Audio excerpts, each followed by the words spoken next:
You are standing in a garage outside Millersburg, Ohio. There's a steel drum bolted to the floor in the corner, roughly the size of a stand-up freezer. No warning labels, no cooling vents, no indicator lights, just the faintest vibration in the concrete when you press your hand against the base, like something breathing slowly from deep inside.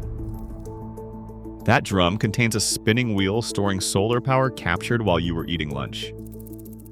It cost $1,400 to build from a scrapyard drum, agricultural bearings, and a treadmill motor found online for $60. The lithium system it replaces costs $22,000 and needs full replacement in under a decade.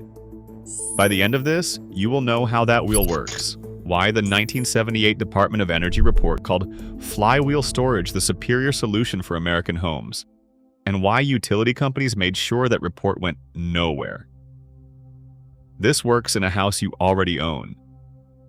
For 22 years, I paid an electric bill that kept climbing while the reliability kept getting worse.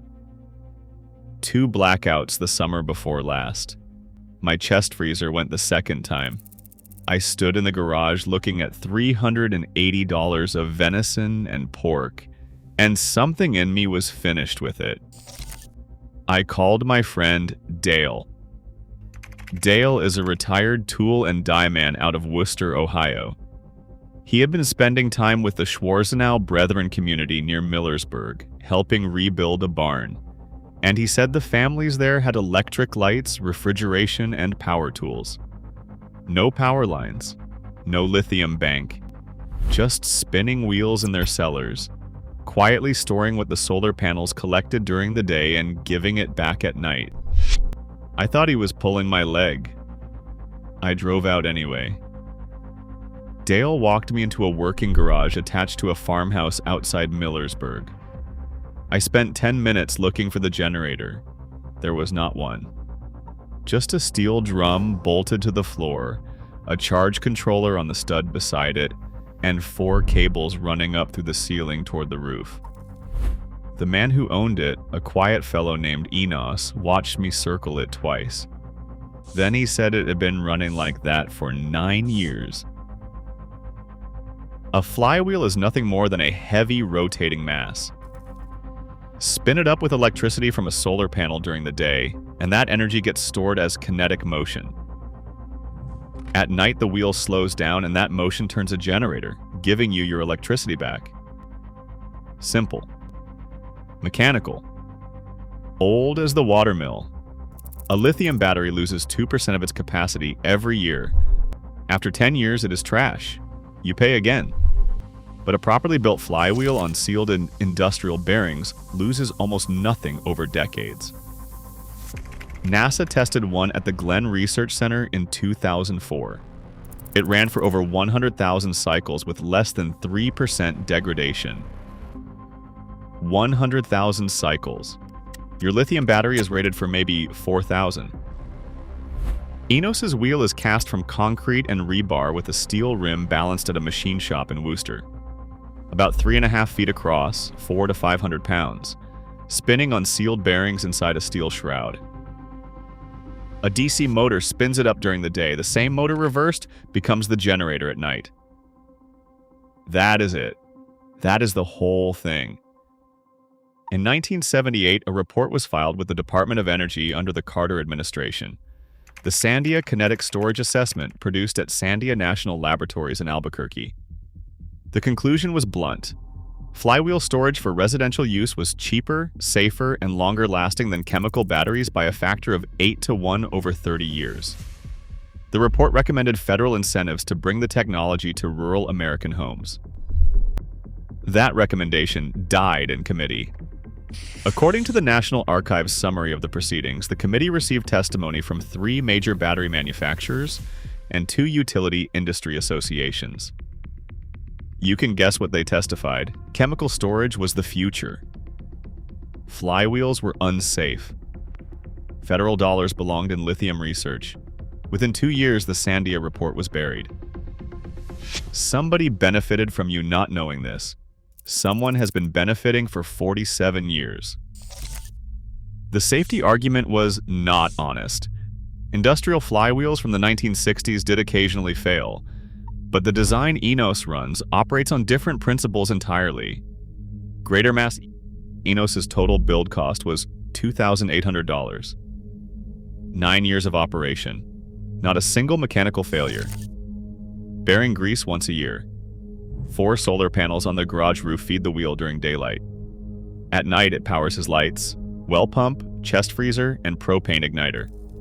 His family of 5 lives on 1/10 the electricity the average American household uses. None of it comes from the grid. The average Midwest household pays $1,400 to $2,000 annually in electricity costs. Enos pays for bearing grease.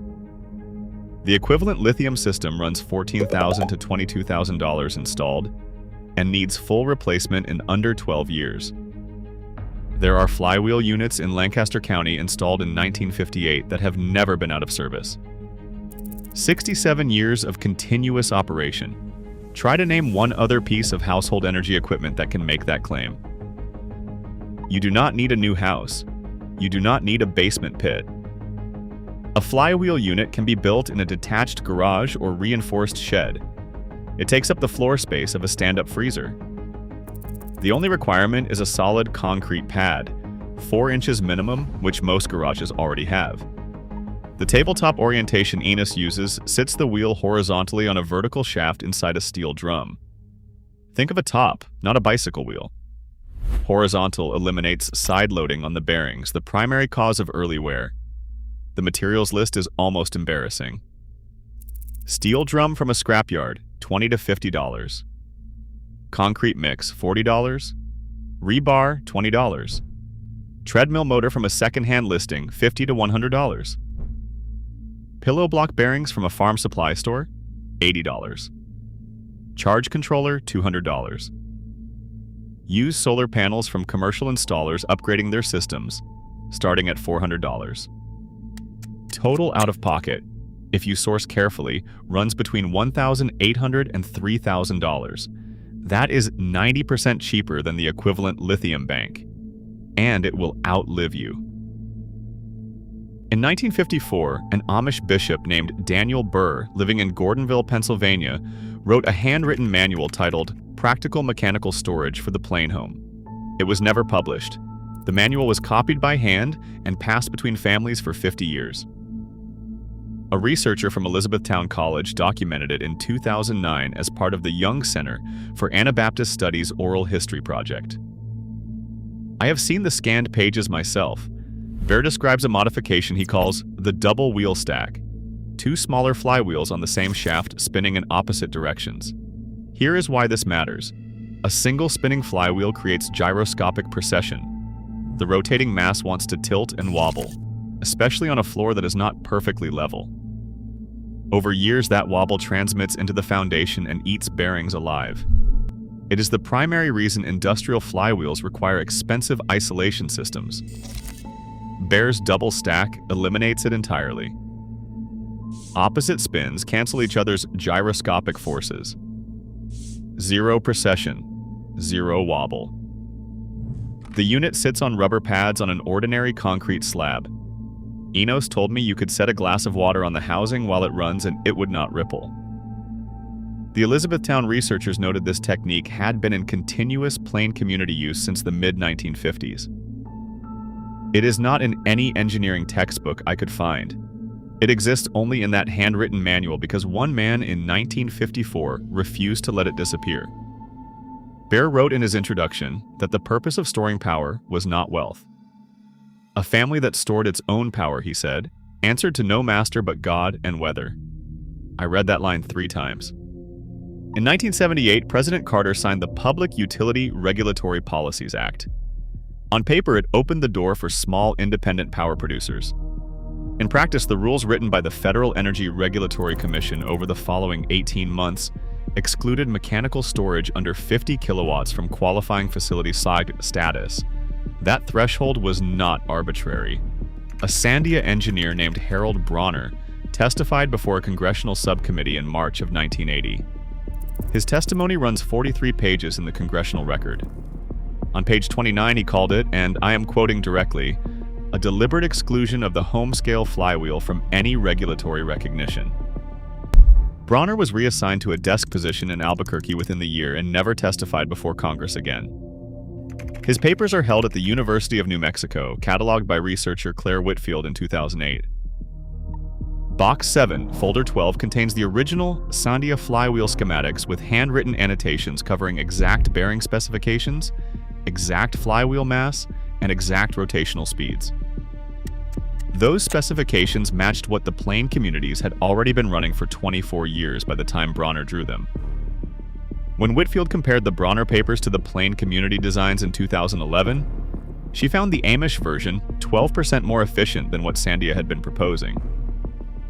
Measured in round-trip energy recovery. Over a 40-year service life, 12% is the difference between paying for your house twice and paying for it once. String. 47 years. American families were told they had two choices: pay the utility every month or pay the lithium manufacturers every decade. Those were never the only choices. There was always a third path, quiet and spinning in a Plain community basement. And now you have it too. Leave a comment. Tell me whether you would build this in a detached garage or a basement corner. I read every one. And if you want to keep recovering what was buried, that is what this community is here for.